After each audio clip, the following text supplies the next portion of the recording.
Buja Fashion Week y'uno mwaka izoba ifise urukurikirane rw'ibikorwa bitandukanye nk'uko tubimenyeshwa na Ingabire Chancel ajeje kumenyekanisha amakuru muri Buja Fashion Week. Aratubwira kandi akabirya hamwe n'icivugo ca Buja Fashion Week y'uyu mwaka. Ejo le 6 hari atelier ku ba créateurs, hama le 7 décembre hari atelier ku ba mannequins, le 8 hari défilé zo ku mugoroba aho nyine mu gatondo 9h hazoba hatanguye exposition vente izo birikira kuri place de l'indépendance, hama ibandanye na le 9 na le 10. Thème tuzokorera ko niyo twakoreye ko na l'année passée yitwa gushona, ko akenshi ivyo bakora vyose yaba impuzu yaba ibintu byinshi bakorera ahanini cyane biri mu gushona. Akabirya novuga hari uno mwaka nuko hazoba hari abandi banyamideli bavuye mu bindi bihugu, hari uzozavuye mu Rwanda, uzozavuye muri Congo no muri Tanzania.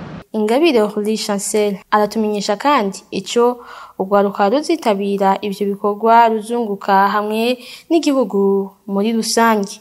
Apa yuko tuteze imbere abanyamideli barimwo n'abamanka, donc turabafasha guteza imbere izo mpano zabo, bagashobora gutambuka, bagashobora no kubabona, bagashobora no kuduza novuga ati carrière yabo.